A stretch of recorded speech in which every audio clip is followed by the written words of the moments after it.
Hi hello ఎలా ఉన్నారు అందరూ? మేమైతే చాలా బాగున్నామండి. హోప్ మీ అందరూ కూడా బాగుండాలని కోరుకుంటాను.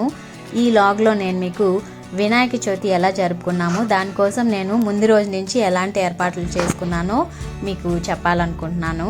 ఇందులో ఏంటంటే ముందుగా పూజ గదంతా కూడా శుభ్రం చేసుకున్నాను అనమాట. సో ఫ్రైడే రోజు మొత్తం అంతా శుభ్రం చేసుకున్న తర్వాత మేము షాపింగ్కి వెళ్తూ ఉన్నాం అనమాట. పూజకు కావాల్సిన సామాగ్రి మొత్తం తీసుకురావడానికి వెళ్తూ ఉన్నాము. సో ఇంకా ఈ కేఆర్పురం మార్కెట్ వైపు మొత్తం తీసుకుంటే ఇలా ఉన్నాయన్నమాట వినాయక విగ్రహాలన్నీ కూడా. సో ఇంకా మేము కావాల్సినవన్నీ తీసుకొచ్చాము. ముందు రోజు నైట్ ఇలాగ నేను నానబెట్టుకోవాల్సిన పప్పులన్నీ నానబెట్టేసుకున్నాను అనమాట. ఇలా మూతలు పెట్టి పెట్టుకున్నాను. సో ఇంకా మనకి నెక్స్ట్ డేకి సుండలు కానివ్వండి అవన్నీ నీట్గా తయారైపోతాయి అన్నమాట, నానిపోతాయి. సో ఇంకా వాకిలిలా శుభ్రం చేసుకున్నాను పొద్దున్నే లేచి తలంటు స్నానం చేసుకున్న తర్వాత. ఏదైనా మంచి రోజుల్లో ఎప్పుడు కూడా మనం ఫస్ట్ గుమ్మానికి పూజ చేసుకున్నట్లయితే చాలా మంచి పాజిటివ్ వైబ్స్ ఉంటాయన్నమాట. సో అందుకోసం నేను ఇక్కడ డోర్కి స్వస్తిక్ వేస్తూ ఉన్నాను అనమాట. సో ఎప్పుడు కూడా పాజిటివ్గా ఉంటుందన్నమాట ఇలా వేసుకున్నట్లయితే. ఇంకా పొద్దున్నే లేచి ఫస్ట్ వాకిలి శుభ్రం చేసుకుని ఇవన్నీ కూడా పెట్టుకున్న తర్వాత నేను ఇంకా వంట రూమ్లోకి వెళ్ళి నిన్న ఆల్రెడీ మనం నానబెట్టుకున్న వాటన్నింటినీ ఎలా చేయాలన్నది చేస్తాను అన్నమాట. సో ఇలా నేను గుమ్మానికి పసుపు కుంకుమ పెట్టుకుంటూ ఉన్నాను. ఇక్కడ చూడండి, నాకున్నటువంటి చిన్న స్పేస్నే నేను ఇలాగా చిన్నగా ముగ్గు వేసుకొని పువ్వులు పసుపు కుంకుమతోటి ఇలాగా అలంకరించుకున్నాను అనమాట. ఇంకా ఈ మామిడాకులు పువ్వులు అన్నీ కూడా పెట్టుకుని ఇక్కడితో నుంచి స్టార్ట్ చేశాను ఈ రోజుని. సో ఇంకా పాజిటివ్గా ఇంట్లోకి ఎంటర్ అయిన తర్వాత నిన్న తెచ్చుకున్న సామాగ్రి అంతా నీట్గా సర్దుకొని ఇంకా వంట రూమ్లోకి వెళ్తున్నాను అనమాట. సో ఇక్కడ మార్నింగ్ ఇలా విండోస్ ఓపెన్ చేసుకుంటే చల్లగాలి వస్తుందన్నమాట. ఇంకా ఇలా ఫ్రెష్ ఎయిర్ తోటి నేను పని స్టార్ట్ చేస్తాను. పప్పు ఉంది కదా, సో ఇది నానబెట్టుకుంటున్నాను అనమాట పప్పు సాంబార్ కోసం అని చెప్పి. సో ఇప్పుడు ఆ పప్పులోకి మనం ఏం చేయాలి అని అంటే కొద్దిగా మెంతులు ఒక 4-5 పలుకులు వచ్చేలాగా వేసుకోవాలన్నమాట. వేసుకుంటే టేస్ట్ బాగుంటుంది, ఇంకా స్మెల్ అంతా కూడా ఆ సాంబార్ ఫ్లేవర్ బాగుంటుంది అనమాట. ఇంకొక పసుపు కొద్దిగా, అంటే మనం ఉడకబెట్టేటప్పుడే పసుపు వేసామనుకోండి మంచి కలర్ వస్తుంది అనమాట సాంబార్కి. ఒక్కొక్కసారి ఎప్పుడైనా మర్చిపోయినప్పుడు చూడండి సాంబార్ కలరే వేరుగా ఉంటుంది అనమాట. ఇప్పుడు 1/2 టేబుల్ స్పూను జీలకర్ర వేసుకుంటున్నాను. సో ఇవన్నీ వేసి ఉడికించుకున్నాం అనుకోండి పప్పే మంచి స్మెల్ వస్తుంది. ఇంకా ఇవన్నీ వేసుకున్న తర్వాత చిన్న కుక్కర్ క్లోజ్ చేసుకుంటున్నాను అనమాట. సో ఇదేంటంటే ఒకటే లిడ్ 2 కుక్కర్స్ అనమాట. సో ఇప్పుడు నిన్న నానబెట్టుకున్నాం కదా మన బుడ్డ శనగలు ఇంకా పెసరపప్పు అనమాట. అంటే అది ముడి పెసరపప్పు ఇంకా శనక్కాయ గింజలు, ఇవి 3 కలిపి నానబెట్టి ఉంచుకున్నాను అనమాట. సో ఇప్పుడు రెడీగా ఉంటాయి, మనం ఈజీగా చేసేసుకోవచ్చు. ఇంకా ఉద్దిపప్పు, ఇంకా కుడుములకి మన గణేష ఫేవరెట్ డిష్ కుడుములు అనమాట. సో వాటిని రెడీ చేయడానికి బియ్యం నానబెట్టి ఉంచుకున్నాను అనమాట. సో ఇప్పుడు ఫస్ట్ మనము కుడుముల కోసం బియ్యంని బాగా మనం దోశ బ్యాటర్ కలుపుకుంటాం కదా, సో అలాగా నీళ్ళగా వచ్చేలాగా చేసుకోవాలన్నమాట. చూడండి కొంచెం ఈజీగా ఉంటుంది. నేను చేసేది వచ్చి పూర్ణం కుడుములు అనమాట. చాలా ఈజీగా ఉంటుంది, ఫాలో అవ్వండి. సో ఇప్పుడు మనం యాలకులు ఇంకా చిన్న మిక్సీ జార్లో బెల్లం యాలకులు ఇంకా శనక్కాయ గింజలు వేయించి పెట్టుకోవాలన్నమాట. సో వాటన్నిటిని కూడా అందులో వేసి మనము మిక్సీ జార్లో పట్టించుకుంటే పూర్ణం పెట్టుకుంటాం అన్నమాట కుడుముల్లోకి. సో నేను ఆల్రెడీ వేయించి పెట్టుకున్నాను శనక్కాయ గింజలు. సో వీటిని కూడా ఇప్పుడు ఆ చిన్న మిక్సీ జార్లో వేసుకుంటున్నాను. సో మనకి పూర్ణము ఎక్కువ స్వీట్గా కావాలి అనుకుంటే బెల్లం ఎక్కువ వేసుకోవచ్చు, లైట్ స్వీట్ చాలు, పూర్ణం ఎక్కువ ఉండాలి అనుకుంటే మనము శనక్కాయ గింజలు ఎక్కువ వేసుకోవచ్చు అనమాట.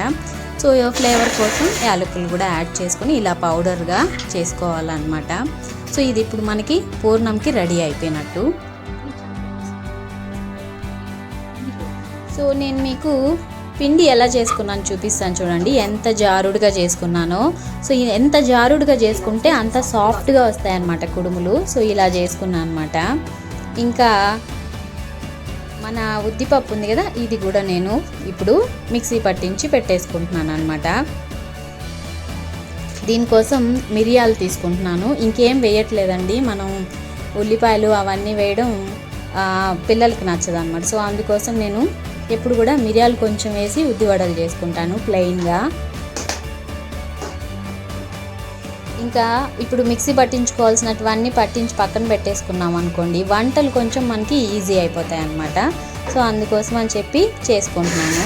సో ఉద్దిపప్పుని ఫస్ట్ బాగా మిక్సీ పట్టించి పెట్టేసుకున్నాను అనమాట. ఇంకా మన నానబెట్టుకున్నటువంటి గుగ్గుళ్ళు ఇవన్నీ ఉన్నాయి కదా, వీటిని ఇప్పుడు ఇంకొక కుక్కర్కి, ఒకే లిడ్ 2 కుక్కర్స్ అని చెప్పాను కదా, ఇంకో కుక్కర్లో నేను ఇప్పుడు ఆ పప్పు అయిపోయింది కదా, ఆ విజిల్ అది తీసేసిన తర్వాత ఆ ప్రెషర్ ఇలా అనేసి ఇది తీసి ఇప్పుడు దీన్ని మూత పెడతాను అనమాట. సో ఇప్పుడు మనము ఇది పప్పు బాగా ఉడికిపోయింది చూడండి, పక్కకు పెట్టేసుకుని ఆ లిడ్ తీసి ఈ కుక్కర్కి వేసేసుకుందాము.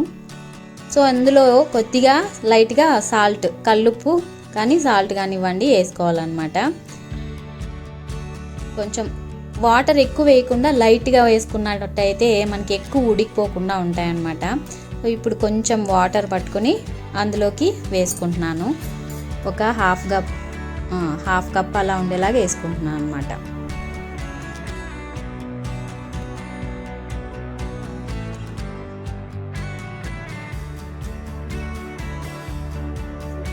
సో ఇప్పుడు ఇవన్నీ ఉడికే గ్యాప్లో లడ్డూలు తయారు చేద్దాం అనుకుంటున్నాను అనమాట.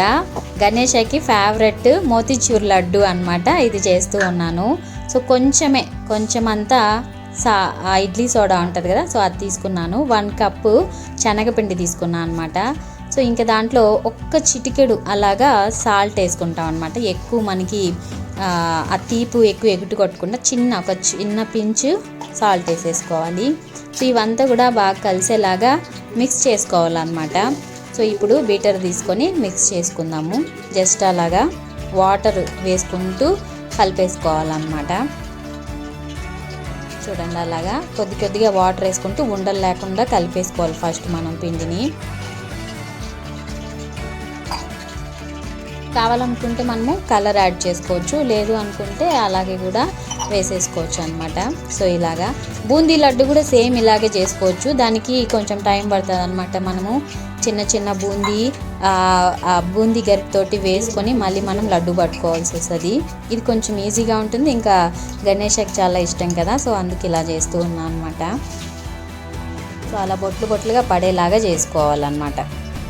ఇప్పుడు దీన్ని మనము కడాయిలో వేద్దాము. నూనె ఆల్రెడీ పెట్టాను అనమాట స్టవ్ మీద. సో అది కాగేలోపు కలిపేసుకున్నాను. ఇప్పుడు అలా లైట్గా పడేలాగా వేసేసుకోవాలన్నమాట మొత్తం అలా.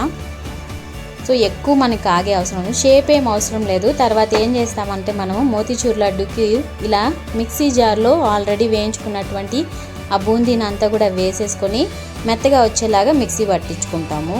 సో అప్పుడు మనకి ఈవెన్ షేప్ వచ్చేస్తుంది అనమాట. చూడండి, ఇలా పొడిగా వచ్చేసింది. కాబట్టి మోతీచూర్ లడ్డు చేయడం కొంచెం ఈజీ అనమాట. చూడండి, ఇలా పొడిగా వచ్చేసింది. సో ఇంకా మనము పాకం రెడీ చేసుకుందాము. ఇప్పుడు కొంచెం ఒక హాఫ్ గ్లాస్, ఒక 1/4 గ్లాస్ వాటర్ పోసుకున్న తర్వాత అందులోకి 1 గ్లాస్ ఆఫ్ షుగర్ని యాడ్ చేసుకున్నాను. సో ఇలా షుగర్ని యాడ్ చేసుకొని బాగా కలుపుకోవాలన్నమాట మనకి పాకం వచ్చేలాగా. సో పాకం వచ్చిన తర్వాత ఏం చేయాలి అని అంటే, మనము కొద్దిగా వెనిలా ఎసెన్స్, ఒకవేళ మనకి లడ్డు ఫ్లేవర్ కావాలి అనుకుంటే వేసుకోవచ్చు అనమాట. రోజ్ వాటర్ కానివ్వండి, ఇలాంటివి ఉంటాయి కదా, సో అలాంటివి. ఇంక ఇప్పుడు కొద్దిగా నేను కలర్ వేస్తూ ఉన్నాను అనమాట, ఫుడ్ కలరు. సో వద్దనుకుంటే స్కిప్ చేయొచ్చు.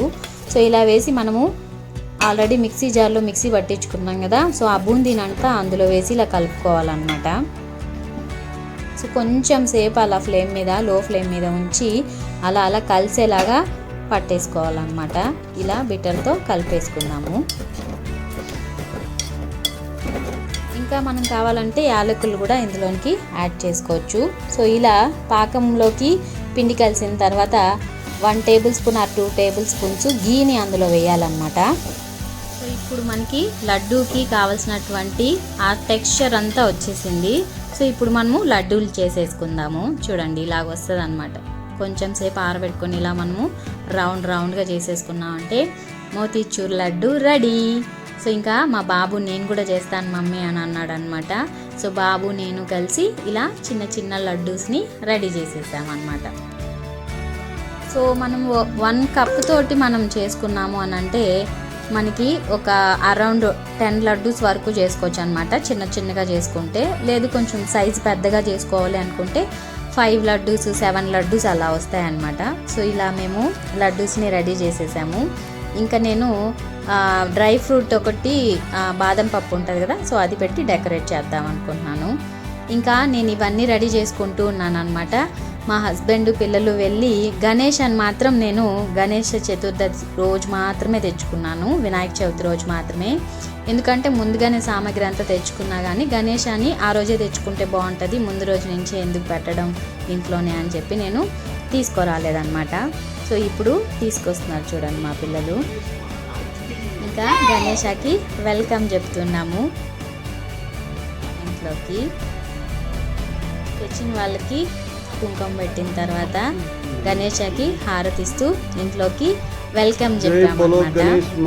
మీ అందరికీ కూడా మంచి జరగాలి, మా అందరికీ కూడా మంచి జరగాలని కోరుకుంటున్నాను.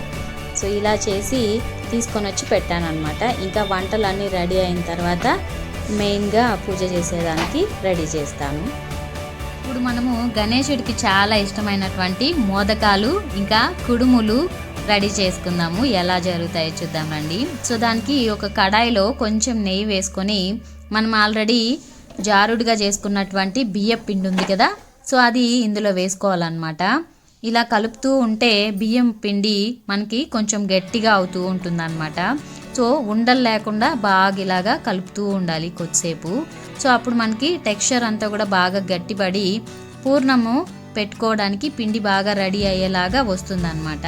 సో పూర్ణంని రెడీ చేసుకొని ఇప్పుడు ఈ పిండిని మనము బాగా ఇలా కలుపుకోవాలన్నమాట, చపాతీ పిండిలాగా. సో ఇలా కలుపుకున్నామంటే మెత్తగా రెడీ అవుతుంది, మనము పూర్ణం పెట్టుకోవడానికి ఈజీగా ఉంటుందన్నమాట. ఇంకా మా పిల్లలైతే నేను చేస్తూ ఉన్నాను అనుకోండి, నేను చేస్తా అని వస్తూ ఉంటారు. నేను అప్పుడప్పుడు చేస్తాను అనమాట. ఇలా స్టీమ్ చేసే వంటకాలన్నీ పిల్లలకు చాలా హెల్దీ కదా. పిట్టు కానివ్వండి, మేము పిట్టు అంటాం, పుట్టు అవి రెడీ చేస్తాం కదా, అవి కానివ్వండి. ఇలాగా కుడుములు రెడీ చేసుకోవడం కానివ్వండి చాలా ఇష్టం అన్నమాట నాకు. సో ఇంకా చూడండి ఎంత బాగా వచ్చిందో సాఫ్ట్గా పిండి అంతా కూడా. ఇంకా మనము పూర్ణము పప్పుల పొడి రెడీ చేసుకున్నాం కదా, శనక్కాయ గింజల పొడి, కావాలనుకుంటే టెంకాయ కూడా యాడ్ చేసుకోవచ్చు ఇందులోకి. సో ఇలా ఫస్ట్ ఒక రౌండ్ చేసుకొని మళ్ళీ దానికి ఇలా మెత్తగా చేసుకున్న తర్వాత లోపల పూర్ణం పెట్టి కుడుములాగా ఇలాగా ఒత్తుకోవాలన్నమాట. సో ఇలా చేసుకోవాలి కుడుములు అన్నవి. ఇంకా మోదకాలు ఎలా రెడీ చేస్తారో చూపిస్తారండి. సో ఇలా కొంచెం పిండిని తీసుకొని ఫస్ట్ రౌండ్ బాల్ లాగా రెడీ చేసుకోవాలన్నమాట. ఇంకా దాన్ని ఇలా లోపలికి హోల్ లాగా వచ్చేలాగా చేసుకోవాలి. ఇలా చేసుకున్న తర్వాత పిండి పెట్టుకొని దాన్ని ఇలా మడుచుకోవాలన్నమాట. సో మడుచుకుని ఇలా మనం పైకి ఇలా అన్నామంటే మోదకం లాగా రెడీ అయిపోతుంది.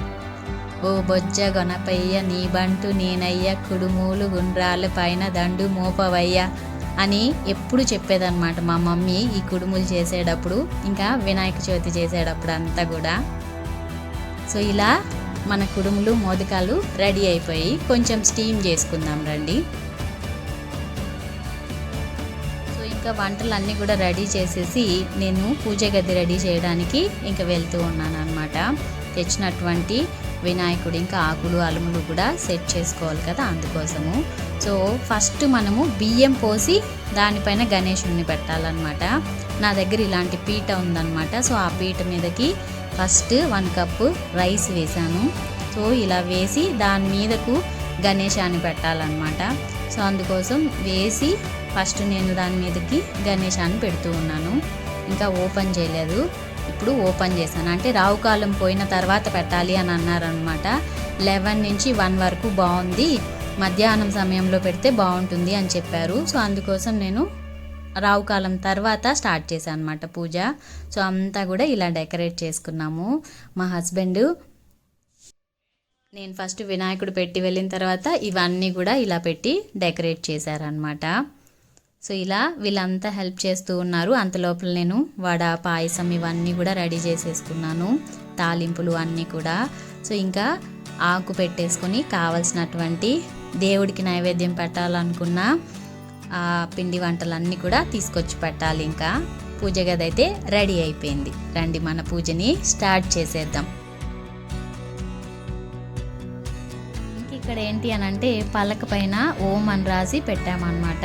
చిన్నప్పుడైతే అన్ని బుక్కులకి బొట్లు పెట్టి ఏ బుక్ అయితే మనకి సరిగ్గా చదువు రాదనుకుంటామో ఆ బుక్ పైన పెట్టి పూజలు చేసేవాళ్ళం అనమాట. ఇంక ఇక్కడ ఫస్ట్ మా చిన్న బాబు పూజని స్టార్ట్ చేస్తున్నాడు. శుక్లాంబరధరం అవన్నీ చెప్తూ ఉన్నాడు. చాలా చక్కగా శ్లోకాలు చెప్తారనమాట. వినాయక చవితి అని అంటే విఘ్నేశ్వరుడు పుట్టిన రోజు అని చెప్తూ ఉంటారు. ఇంకా గణాధిపత్యం పొందిన రోజు అని కూడా అంటారనమాట. భాద్రపద శుద్ధ చవితిని వినాయక చవితి లేదా వినాయక చతుర్థి పండుగగా కూడా మనమంతా కూడా చేసుకుంటాము. ఈ రోజునే వినాయకుడు పుట్టాడని చాలా కథలు చెప్తూ ఉంటాయన్నమాట. మనము తోరణాలన్నీ కట్టి ఇంటిని అలంకరించుకొని ఇంటిని అంతా బాగా శుభ్రం చేసుకొని మనం కూడా తలంటి స్నానం చేసుకున్న తర్వాత పూజ చేసి అక్షింతలు దేవుడికి వేసి తర్వాత మనము వినాయకుడి కథను చదువుకున్నట్లయితే చాలా మంచి జరుగుతుంది అనమాట. సో ఇలా అందరికీ శుభం కలగాలని కోరుకుంటూ ఉన్నామన్నమాట. మీ అందరికీ కూడా మంచి జరగాలి. పీటకు పసుపు రాసి దానిపైన మనము బియ్యం పోసి మనము వినాయకుడిని ఏర్పరచుకోవాలన్నమాట. సో అలా వినాయకుడికి మొత్తం కావాల్సినటువంటి పళ్ళు పలహారాలన్నీ నైవేద్యం పెట్టిన తర్వాత కొబ్బరికాయను కొట్టుకోవాలన్నమాట. సో అలా కొబ్బరికాయతోటి మన పూజని కంప్లీట్ చేసుకుంటాము. కొబ్బరికాయ కొట్టి దేవుడికి మన మొక్కులు ఏమన్నా ఉన్నట్లయితే మొక్కుకోవచ్చు అన్నమాట. శుక్లాంబరధరం విష్ణుం శశివర్ణం చతుర్భుజం ప్రసన్నవదనం ధ్యాయే సర్వవిఘ్నోపశాంతయే అగజానన పద్మార్కం గజానన మహర్నిశం అనేకదంతం భక్తానామేకదంతముపాస్మహే అంటూ మనము పూజని ప్రారంభిస్తే ఎప్పుడు కూడా ప్రతిరోజు గణనాథుడు ఆది దైవం కాబట్టి ఈ దేవుడికి ఇలా మొక్కుకుంటూ ఉండాలన్నమాట. పిల్లలందరికీ కూడా మనము ఇది నేర్పిస్తూ ఉండాలి. ఇంకా ఇలా వినాయక చవితి రోజున గణేశుడు భక్తితో అందరూ సమర్పించినటువంటి ఉండ్రాళ్ళు కుడుములు పిండి వంటలు బాగా పండ్లను పుష్టిగా తిని నడవడానికి ఇబ్బంది పడుతూ కైలాసం చేరుకున్నాడు అనమాట. సో అప్పుడు శివుని శిరస్సుపై ఉన్నటువంటి చంద్రుడు ఈ గణనాథుడి అవస్థలు చూసి పక్కున నవ్వాడన్నమాట. సో అలాగా అప్పుడు పార్వతీదేవి రాజదృష్టి సోకితే రాళ్ళైనా నుచ్చవుతాయి, అలాగా నువ్వు నా కుమారుడికి దిష్టి పెట్టావు, అందుకే నా కుమారుడు ఇలా అచేతనంగా పడిపోయాడు అని చెప్పి అలా చంద్రుడికి ఒక శాపం ఇస్తుందన్నమాట. ఎవరైతే ఈ వినాయక చవితి రోజు నిన్ను చూస్తారో నీలాప నిందలు పొందుతారు అని చెప్పి శపిస్తుందన్నమాట. అందుకే మనము ఎప్పుడు కూడా వినాయక చవితి రోజు సాయంత్రం రోజున మనం చంద్రుడిని చూడకూడదు, అలా చూస్తే ఏదో ఒక అపనిందలు పొందుతారు అని చెప్పి చెప్తూ ఉంటారనమాట. ఇలా పూజ చేసుకుంటున్నమాట. పొద్దున్నుంచి పిల్లలు కూడా ఏమీ తినలేదు, అలాగే దేవుడికి ఒక పొద్దున్నారనమాట. సో ఇలా పూజ చేసుకుంటే సకల శుభాలు కలుగుతాయి, చదువు బాగా వస్తుంది, ఏదైతే మనం పని స్టార్ట్ చేయాలనుకుంటామో అన్నీ కూడా చాలా బాగా జరుగుతాయని చెప్పి చెప్తూ ఉండేవాళ్ళు చిన్నప్పటి నుంచి నా పెద్దవాళ్ళు. సో అలాగే నేను కూడా చేసుకుంటూ ఉన్నాను అనమాట. సో అలాంటి నమ్మకమే నాకు ఉంది. సో ఇలా పూజ అంతా చేసుకున్న తర్వాత పిల్లలు కూడా ఆర్తించారు, దేవుడికి చదువు బాగా రావాలని మొక్కుకున్నారనమాట. మన గణనాథుడికి చాలా ఇష్టమైనటువంటి గుంజిళ్ళు, అంటే మనము ఏ మొక్కుబడి చేసినా సరే మన వినాయకుడికి గుంజిళ్ళు తీస్తే చాలా ఇష్టం అనమాట. సో అలాగా